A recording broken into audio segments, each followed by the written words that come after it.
Donc on passe au Factorum Biheihayu à Satanvini en Angleterre. Donc tournoi de 28 joueurs en 5 rondes. On voit une finale, donc Showdown Sister contre To. Alors, là, on a un Farsight Enclave du coup. Et c'est un pur Farsight Enclave avec le Commander Farsight, un Call-Star avec Précision du Chasseur, Burst Cannon, le prototype Burst Cannon et Light Outpost Burst Cannon, un Plasma Rifle, une solide image protection pour l'invue à 4 et première sauvegarde ratée réduit à 0 les dégâts. Donc là, on a vraiment un full saturation. J'aurais peut-être mis un Burst Cannon en moins pour mettre ou un Plasma Rifle en moins.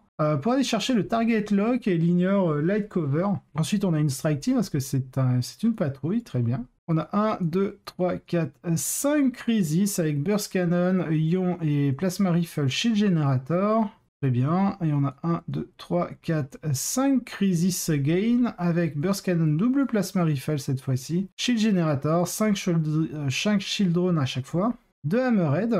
Dans la deuxième patrouille, nous retrouvons un commandeur en battlesuit, un commandeur enforcer, donc pour le super OP. Il y a l'exemplaire of the Coyon pour le redéploiement, un Burst Cannon, le Nova Surge, donc c'est l'amélioration du plasma pour ignorer l'invulnérable. On a le gantelet au nagre, on a double Plasma Rifle derrière, Shield Generator pour l'invue à 4+, une autre Strike Team en troupe. On a un troisième pack de Crisis, 1, 2, 3, 4, 5 Crisis, 5 Shield Drone, Burst Cannon, double Plasma Rifle, Shield Generator. Et enfin, pour finir le tout, unité de Stealth avec la Homing Beacon, combinée au... Où est-ce qu'il est à Exemplar of the Coyon, il va gagner un redéploiement potentiel pour faire faible T1, une de ses unités de Crisis. Enfin, côté Adeptas Sororita, nous avons donc... Notre-Dame des Martyrs, Our Martyred Lady. En ordre, on a donc une hospitalière, une canonesse, avec le Saint of the Making, l'Indebatable Belief, le Rapturous Blow. On a Junit Eruita, alors ça je sais pas du tout d'où elle sort elle. On a la Palatine, avec le Martyr Strange, le Righteous Rage, le Word of the Emperor pour le Fight Last et l'anti-invulnérable. 1, 2, 3, 4 unités de Battle Sister. On peut voir que les noviciates sont plutôt abandonnés en ce moment, dernièrement. On a la Dogmata avec le Litany of Enduring Face et la Litany of Face pour la reroll. Ça c'est la litanie, c'est pas la litanie, ah si c'est une litanie, mais c'est la relique qui permet normalement de reroll un dé de fois. Ensuite on a une unité de 3 Parangon Warsuit avec le Multimelta, les Stormbolter et la masse à chaque fois. On a 2 x 5 Repentia, je trouve ça assez léger en Repentia.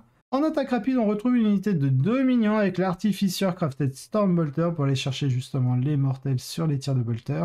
On a 2 x 10 Zephyrim et un seul penant, donc je pense que les deux unités vont FEP en même temps et l'une profitera de la reroll charge du penant. Et enfin, en support, on a 3 unités donc, de rétributeurs avec seulement 3 armes lourdes, donc 3 multimelta et un chérubin à chaque fois. On n'a pas de combi lance-flamme pour aller chercher le stratagème. Et on a 2 rhinos. C'est la Sororita qui gagne 88 à 68. Oui, mais le Farsight Enclave en première place. Bon, c'est pas grave. On va aller lire et on verra ce qu'il dit. Celle-ci est particulièrement intéressante car on ne voit pas Notre-Dame des Martyrs faire les premières tables aussi souvent ces jours-ci. Et on ne voit pas une tonne de listes de sœurs tourner sans Val. R8A est un ajout intéressant ici, la capacité à donner une couverture légère aux unités d'infanterie entièrement dans un rayon de 6 pouces s'empile bien avec l'armure du mépris pour créer un château mobile qui peut opérer à découvert. Combinez cela avec son aura de relance et sa capacité de commandement et elle fait un excellent babysitter pour les rétributeurs ou les escouades du Dominion. De l'autre côté de la table se trouvent les enclaves de Farsight qui utilisent un grand nombre de combinaisons de Crisis avec à peu près tous les types de chargements soutenus par des commandants de Crisis et un Hammerhead.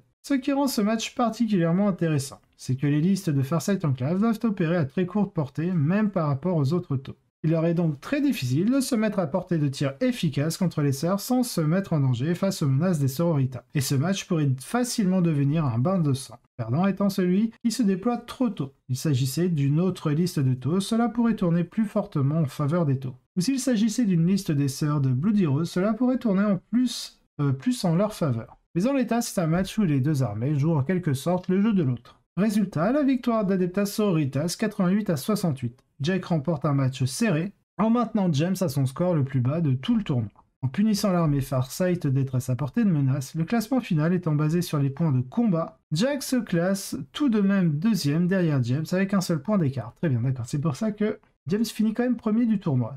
C'est-à-dire qu'ils n'utilisent pas un premier facteur en fait de départage qui est le nombre de parties gagnées d'égal ou de parties perdues. Parce que lorsque vous faites normalement, lorsque vous faites un tournoi et que vous gagnez une ronde, vous marquez 2 points. Si vous faites égalité, c'est 1 point et si vous perdez, c'est 0. Et ensuite, on va utiliser les points de partie pour le goal average. En Europe et particulièrement en France, on va utiliser d'abord donc le système de parties gagnées, d'égalité ou de défaite. Ensuite, on va appliquer un premier goal average qui se fait sur la conversion sur 20 donc du format WTC des points de vos parties. Et ensuite, en deuxième goal average, donc en troisième départage, on va utiliser justement les points de vos parties. Il existe un quatrième possibilité si vraiment il y a 2 joueurs à égalité. En fait, là, on va voir si déjà les 2 joueurs se sont rencontrés et qui a gagné entre les deux, si jamais ils se sont rencontrés. Et sinon, on verra en fonction des personnes qu'ils ont rencontrées, contre lesquelles ils ont gagné ou pas, les mieux classés dans le classement. Mais alors ça, c'est vraiment exceptionnel.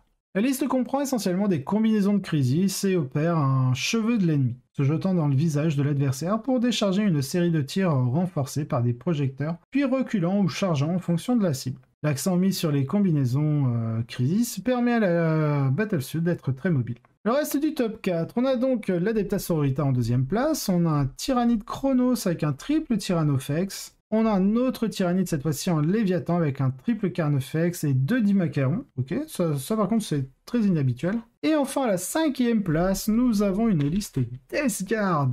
La liste de Zach utilise Typhus dans un détachement de Ferryman avec 3 unités de Deep Oxwalker, 2 unités de 7 Blightlord, donc ça lui fait 14 Blightlord, 1 Chaos Contemptors, un Plagueburst Crawler et 5 Dashrod. C'est une liste lente mais difficile à déplacer. Et le genre de liste qui permet de remporter de très faibles victoires. Zach a marqué moins de 55 points dans 4 de ses parties, dont 3 victoires. Et bien voilà qui conclut une autre semaine de domination tyrannide, coupée de façon un peu rafraîchissante par les flash tôt et Drukhari cette semaine. A ce stade, je compte les jours jusqu'à la sortie de Nephilim en espérant que de nouveaux paramètres de mission, des points et une data slate aideront à remettre les choses en ordre pour la faction et nous ramèneront à une méta saine qui voit beaucoup plus de variété au sommet et des listes différentes en compétition chaque semaine.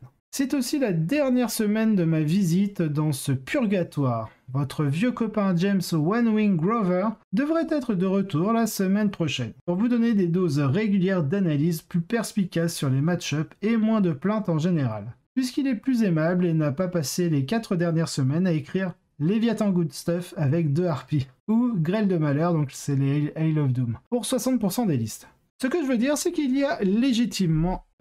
a été légitimement intéressant de voir certaines des listes qui se distinguent dans les moitiés inférieures du top 8. Les listes de chevaliers, la liste taux objectif sécurisé, les sœurs Martyred Lady, les Death Guard et Blue Angel de la semaine dernière. Tout cela me donne l'espoir qu'il y a une méta vibrante et diversifiée qui attend juste après la prochaine mise à jour de l'équilibre. J'espère que la prochaine fois que j'écrirai l'un de ces articles, ce sera de l'autre côté de ce gouffre. À bientôt, chers lecteurs. Vous avez des questions ou des commentaires, écrivez-nous dans les commentaires ci-dessous ou envoyez-nous un courriel à contact@gunhammer.com.